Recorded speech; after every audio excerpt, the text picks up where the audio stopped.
से या तो फिर आसन लगाइए।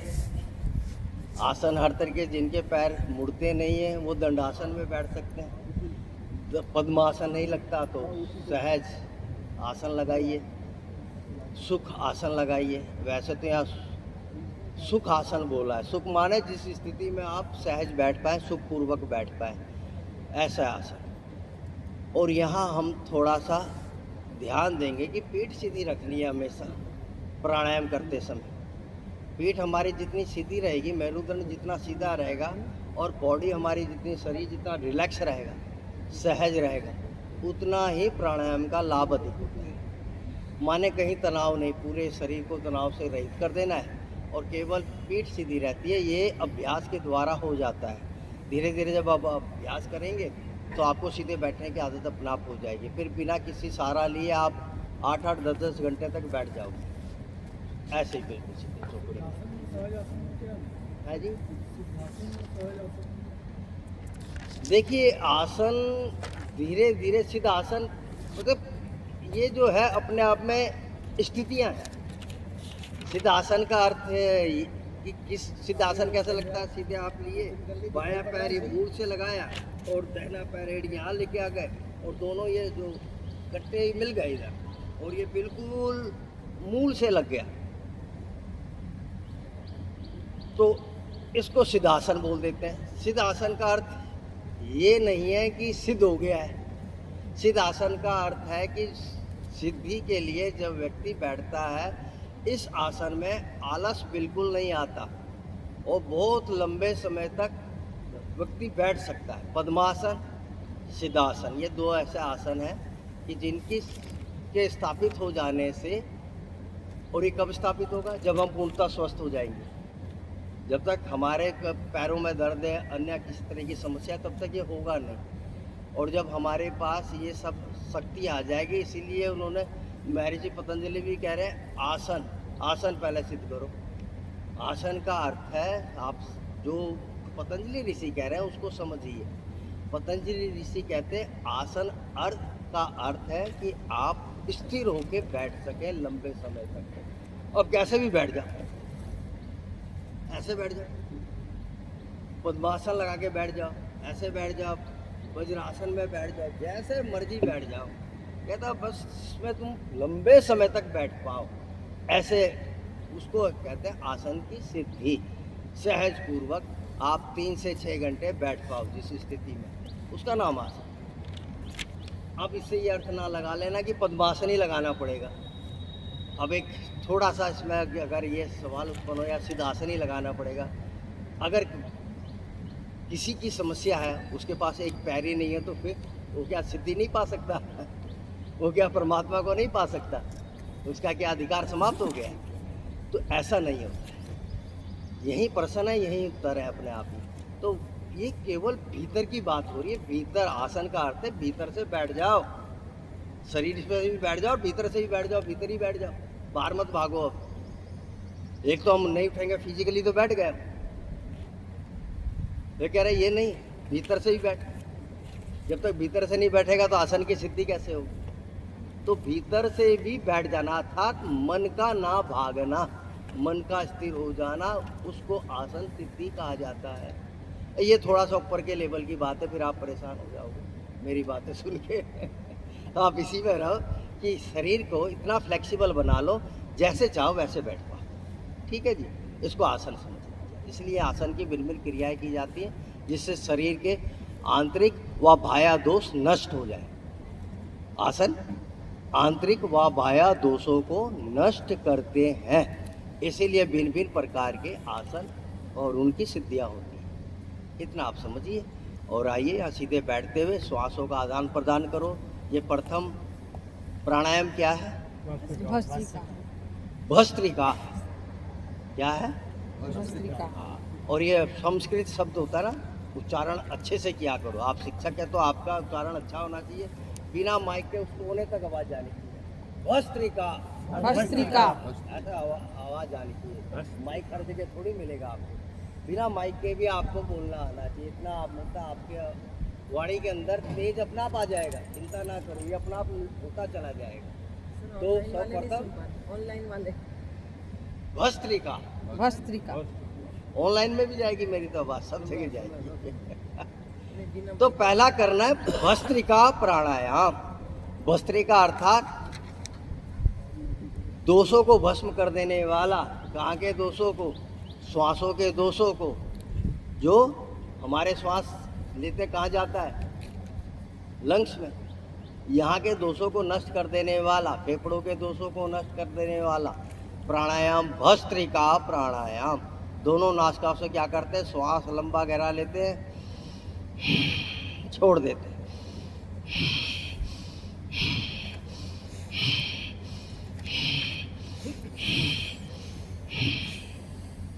इस भांति श्वासों का आदान प्रदान करते हैं नासिकाओं को। इसका नाम है भस्त्रिका प्राणायाम।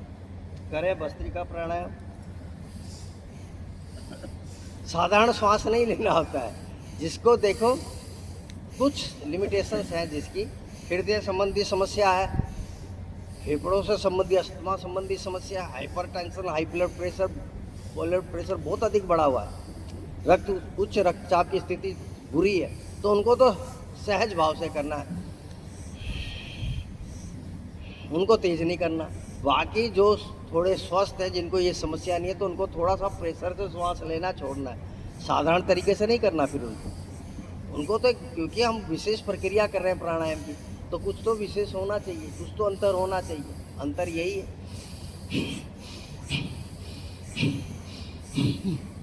इस बात की आप थोड़ा सा गति के साथ श्वासों का आदान प्रदान करना, थोड़ा बल का प्रयोग करना है श्वास लेने व छोड़ने में। ऐसा करने से हमारे फेफड़ों के दोष, हमारे श्वास में आने वाली बाधाएं नष्ट हो जाती हैं और हमारे फेफड़े खुल जाते हैं। बस मात्र इतना 5 मिनट कर लेने से हमें इसके अत्यधिक लाभ मिलते हैं। शरीर के अंदर रक्त संचार तेजी के साथ बढ़ता, ऑक्सीजन लेवल अप हो जाता है, उच्च स्तर पे आ जाता है, ब्लड सर्कुलेशन बहुत अच्छा हो जाता है, रक्त तेजी के साथ गमन करता है शरीर, क्योंकि सारा खेल तो प्राण का ही है।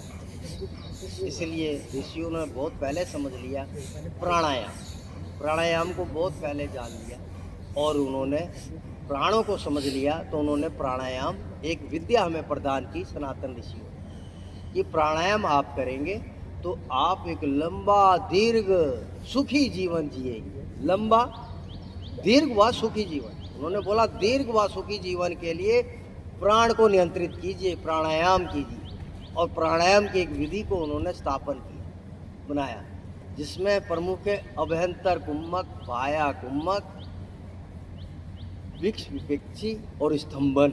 ये 4 प्राणायाम है। अभ्यंतर भीतर ही रोक लेना, बाहर बाहरी छोड़ के बाह्या लगा देना, इससे अपेक्षी श्वासों को अंदर आती हुई श्वासों को बाहर को धकेलना, बाहर जाती हुई को अंदर लाना, बीच में ही रोक लेना। और स्तंभन, जहाँ जब जैसा मन किया वहीं का वहीं श्वासों को रोक लेना, स्थापित कर देना। भीतर है तो भीतर ही, बाहर है तो बाहर ही, मध्य में है तो मध्य में ही कर लेना। ये 4 तरह के प्राणायाम बताए गए हैं।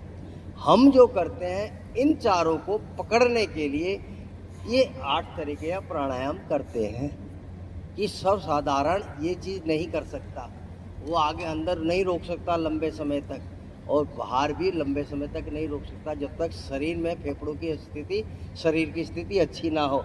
इसके लिए हमने भिन्न जो स्वामी जी ने प्रदान किए, परम पूज्य प्रातः स्मरणीय बाबा रामदेव जी ने, स्वामी रामदेव जी ने जो हमें दिए हैं, कि इसके द्वारा आप ये कर पाओगे। जब तक आप स्वस्थ नहीं होगा पूर्णता, तो ये करने का सोचना भी ना, क्योंकि इससे उल्टा हानि हो जाएगी। कहता प्राण हिंसक हो जाता है। अगर प्राणायाम के ऊपर नियंत्रण नहीं है प्राण के ऊपर, तो प्राण क्या हो जाएगा? हिंसक। सिंहा को जब लेके आता है, सर्कस में देखा ना, शेर को तब लेके आता है जब वो कंट्रोल पे हो जाता है, ऐसे थोड़ी लेके आ जाता है बीच में लोगों के। तो ऐसे प्राण को भी नियंत्रित करना होता है। उसके लिए हम यहाँ प्राणायाम की कक्षा में प्राणायाम सीखते हैं। शरीर को ठीक करते हैं। तो ये जो प्राणायाम हम कर रहे हैं, भस्त्रिका, कपालभाति, वाया, अनुलोम विलोम, भ्रामरी, उद्गीत इत्यादि, ये सब उसी के पार्ट हैं। इनके द्वारा ये सब होता है। नहीं, आसन में तो बैठना ही पड़ेगा ना। आसन की स्थिति, आसन में बैठ गए, आसन की स्थिति के बाद ही प्राणायाम है। आसन प्राणायाम, पहले आसन की स्थिति, जब तक आप बैठ नहीं पाएंगे तो प्राणायाम कैसे कर पाएंगे? बदल लीजिए स्थिति। हाँ, स्थिति बदल सकते हैं, बिल्कुल बिल्कुल। इसमें कोई ऐसा हार्ड एंड फास्ट रूल नहीं है। मैंने कहा जैसे भी जिस भी स्थिति में आप वैसे बैठिए, पर मेरुदंड आपका सीधा होना चाहिए। इवन कि कोई उठ नहीं पा रहा, आप शिक्षक है, कोई पड़ा हुआ है बिस्तर में, बेड रिडन है, और बेड रिडन है तो ठीक है, तुम लेटे ही लेटे कर लो, अनुलोम विलोम कर लो लेटे लेटे, कोई समस्या नहीं। दोनों पैर सीधे करो और श्वास का आदान प्रदान करते रहो। भस्त्रिका करो, अनुलोम विलोम करो, कैसे भी कर लो, लेटे लेटे कर लो। तो क्यों? ऐसा करने से आपकी शरीर की स्थिति अच्छी हो जाएगी, फिर आप धीरे धीरे बैठने लगोगे और आप स्वस्थ हो जाओगे। तो कैसे भी करना है, करना तो है प्रारंभ। तो पहले सर्वप्रथम ये नहीं सोचना है कि मेरा आसन सिद्धि नहीं हुआ। ये सब मिक्स एक आपको हमने दिया हुआ है कि जो तैयार किया है पूरा सिलेबस, वो इसीलिए किया है कि अस्वस्थ व्यक्ति स्वस्थ हो जाए।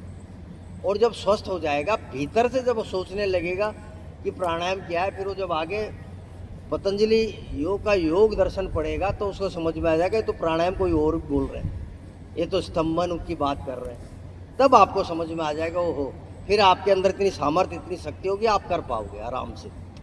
क्योंकि 21 वर्ष मुझे हो गए तो मैं तो सहज भाव से कर पाता। सिखाते हुए 21 वर्ष हो गए मुझे, करते हुए तो और ज़्यादा हो गए, 25 वर्ष हो गए। तो अभी सब मैं बता दूंगा आपको, रिपीट यही बताता चला जाऊंगा। मन अंतः चतुष्करण बोला गया, मन बुद्धि चित्त अहंकार, अतस चतुष्करण, अंतः चतुष्करण, ये चार भीतर है। बाहर जो दिखाई दे रहा है उसके अलावा चार और है। और आप जब उपनिषदों का अध्ययन करेंगे तो वहाँ वो बोलेगा, ये जीवात्मा जो बैठा हुआ है ना भीतर, इस शरीर के द्वारा 19 मुखों से भोग करता है, 19 मुखों से। अब बताइए, तो एक ही मुंह है दिख रहा है, ये 19 से करता, 19 मुखों से भोग करने वाला जीवात्मा जागृत अवस्था में रहता है तो प्राप्ति करता है, और सुप्त अवस्था में चला जाता है तो ज्ञान रहित हो जाता है। अब ये बड़े ऊपर का थोड़ा सा बात है, लेकिन इसको 19 मुख को आप समझ लीजिए। 5 ज्ञानेंद्रियाँ, 5 कर्मेंद्रियाँ, 5 प्राण और मन बुद्धि चित्त अहंकार, इन सबसे मिलकर पूरा भोग करता। भोग का अर्थ एक यही नहीं है खाना, ये देखना भी भोग है, सुनना भी भोग है, सूंघना भी भोग है, स्पर्श भी भोग है। ये भोग बड़े सारे हैं, अनंत भोग करता है ये जीवात्मा। इतना गहन आपको केवल और केवल सनातन संस्कृति के अंदर इतना गहन ज्ञान प्राप्त होगा, अन्य कहीं नहीं प्राप्त होने वाला ये ज्ञान। यहीं आपको पता चलेगा कि आप 19 तरह से भोग करते हो। हम अहंकार से भी भोग करते हैं, अपना अहंकार से भोग कब करता है? जब वो अपना दम दिखाता है। कैसे दम का कैसे करता है? कहता है जब सोसाइटी के अंदर इतने सारे लोग हैं, सबसे ज़्यादा दान मैं करूँगा, मेरा सबसे ऊपर नाम होना चाहिए। क्या है? अहंकार वाला भोग, अहंकार से भोग कर रहा है। किसका भोग कर रहा है? यश का भोग करना चाहता है। वो कहाँ से हो रहा है उसका पूर्ण? जहाँ भी ये देखता है अपना वो दम्भ दिखाना चाहता है। दम नहीं, दम भा, हाँ दम्भ, जो अभी अमेरिका कर रहा है। हाँ जो अमेरिका दिखा रहा है, हाँ मैं हूँ सबसे शक्तिशाली है, तो ये दिखाना, ये अहंकार के कारण उत्पन्न होता है। इसलिए बहुत लोगों ने कहा योग अगर करते होते तो आ जाता नहीं। मन से भोग करता है। मन से तुम पता नहीं कितने अभी बैठे बैठे भोग कर रहे होंगे, घर पहुंच गए होंगे, किसी का संग कर रहे होंगे, पता नहीं क्या क्या कर रहे होंगे, मुझे भी नहीं पता क्या क्या हो रहा होगा। मैं तो अभी यही बैठा हूँ मैं भी ये भोग कर रहा हूँ आप लोगों का। भोग होना भुगता वयम भुगता, कहता है भोग कोई नहीं भोगता, ये भोग ही भोग जाते हैं व्यक्ति को। है? काल होना भुगता वयम कालातीत, हम कालातीत हो जाते हैं, काल नहीं बदलता। काल तो आगे चल रहा लग तो रहा है, लेकिन काल ही भोग कर जाता है, ये समय ही भोग कर लेता है। काल का अर्थ ये ना ले लेना, काल का जो बोलते हैं काल आ गया, काल का अर्थ है समय, ये संस्कृत का अर्थ है, संस्कृत का शब्द है काल, जिसको बोलते हैं समय। तो ये बड़े गहरे शब्द हैं, यहाँ सनातन के शब्द जो आपको मिलेंगे उनके अर्थ बड़े ही गूढ़ हैं, साधारण अर्थ नहीं है। तो भस्त्रिका कर रहे हैं आपके नहीं कर रहे साथ साथ भस्त्रिका भी करते रहना, ये तो ज्ञान साथ में आपको मैं देता जाऊंगा, बताता जाऊंगा जो आपके इसमें लिखा हुआ है। और साथ ही हमें इसमें बताया गया है कि जी योग दर्शन के 5 सूत्र भी आपको पढ़ाने हैं, जहाँ साधन पाठ के हैं 36 बताया उसमें आत्मा में, आत्मा को कहाँ मिलेंगे है जी। तो 19 तक जो आपने बताया, 19 बताया ना, 5 ज्ञानेंद्रिय, 5 कर्मेंद्रिय, मन, अहंकार, मन, चित्त, बुद्धि और अहंकार। हाँ, अरे 19 से भोग कौन करता है, करता कौन है, करने वाला कौन है, कोई तो जीवात्मा है। ये कर कौन रहा है, अब वो इसमें थोड़ी शामिल है, वो नहीं करता, वो तो निश्चल है। जीवात्मा जैसे परमात्मा परमानंद है, जीवात्मा स्वयं में आनंद है, आनंद स्वरूप है। लेकिन जो है महर्षि पतंजलि कह रहे हैं कि ये शरीर को प्रकृति से लिप्त होते ही 5 कलेश इसको चिपट जाते हैं। अविद्या, ये अविद्या ही तो है कि मैं केवल वहीं तक सीमित हूँ, केवल खाने पीने चलने फिरने में। बच्चे पैदा कर दिए, बच्चों को पढ़ा लिखा दिया, अब बच्चों के लिए मैं ये ले रहा हूँ संपत्ति, वो कर रहा हूँ, कोशिश कर रहा हूँ ये कर दूँ वो कर दूँ। ये पशुवत कह रहा आचरण है, ये मनुष्य का आचरण नहीं है। अब आप सोच लीजिए हम मनुष्य हैं या पशु हैं, दोनों में से एक है। अगर हम केवल यही कर रहे हैं, खा रहे हैं पी रहे हैं, उठ रहे हैं सो रहे हैं, उठते हैं भूख लगती है खा लेते हैं, चल पड़ते हैं कहीं भी जहाँ मन करता है वहाँ चल पड़ते हैं, कुछ अर्जन करते हैं। अर्जन तो पक्षी भी बड़ा मेहनत करते हैं अपने बच्चों को पालने के लिए, देखो एक एक दाना ला ला के उनके मुंह में डालते हैं। तो हमने बच्चे पैदा कर दिए और उनको खिला पिला के बड़ा कर दिया, तो कौन सी बड़ी चीज़ कर दी। ये तो पक्षी भी कर रहा है, पशु भी कर रहा है, तो हमने कौन सा महान कार्य कर दिया। ये तो साधारण कार्य, महान कार्य तो अलग है।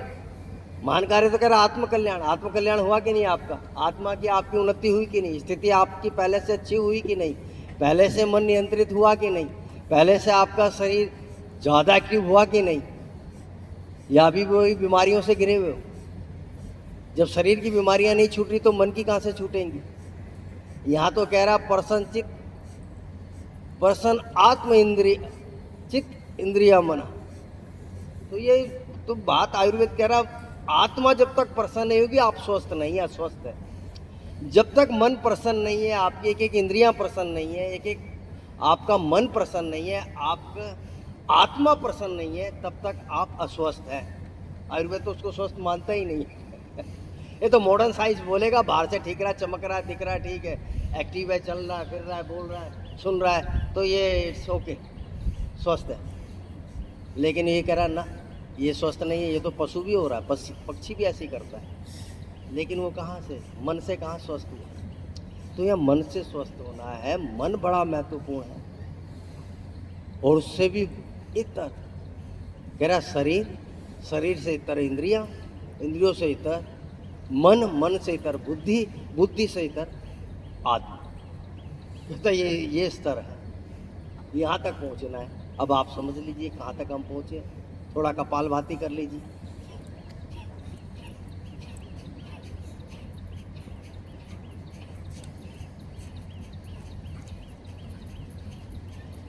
महर्षि पतंजलि जो अस्मिता की बात कर रहे हैं वो बात ही यही कर रहे हैं, ये जीवात्मा स्वयं को भूला हुआ केवल शरीर और शरीर को ही समझता है, अपने को शरीर ही माने बैठता है, शरीर की स्थिति से ही बाहर नहीं निकल पाता, ये अपने को शरीर से अलग ही नहीं देख पाता।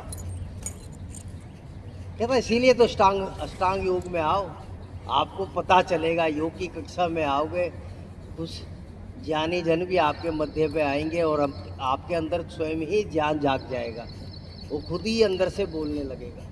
ये सारी बातें, बहुत सारी बातें जो मैं बोल रहा हूँ वो पुस्तकों में आपको नहीं मिलेंगी। ये तो भीतर से ही जगता है, भीतर से ही बोलता है। तो भीतर से ही बोलेगा आपके कि क्या है क्या नहीं है। तो थोड़ा सा इसका भीतर का ध्यान देना। माने योग की कक्षा का अर्थ ही है भीतर को जाना, भीतर की तरफ। प्राणायाम का अर्थ ही भीतर जाना। प्राण कहाँ जा रहा है, श्वास कहाँ ले रहे हैं, भीतर ही तो ले रहे हैं। तो इसका अर्थ ही है भीतर को जाना। आप प्राणायाम करेंगे तो भीतर को ही चलेंगे, बाहर को नहीं चलेंगे। बाहर तो आसन है, भीतर तो प्राण है, और प्राणायाम के द्वारा ही भीतर पहुंचा जाता है। मन को भी प्राण के द्वारा ही नियंत्रित किया जाता है। मन का नियंत्रण ही प्राण के द्वारा होता है। तो भली बात ही समझ लेना है, प्राणायाम ही आपको वो सब प्रदान करेगा जिसके लिए हम इस संसार में आए। मानव जीवन हमें प्राप्त हुआ है, मानव शरीर हमें प्राप्त हुआ है। ये तो आपको प्राण के द्वारा ही हो, योग के द्वारा ही होगा। 4 तरह का योग तो भगवान श्री कृष्ण ने बता दिया। ज्ञान योग, कर्म योग, भक्ति योग, राजयोग।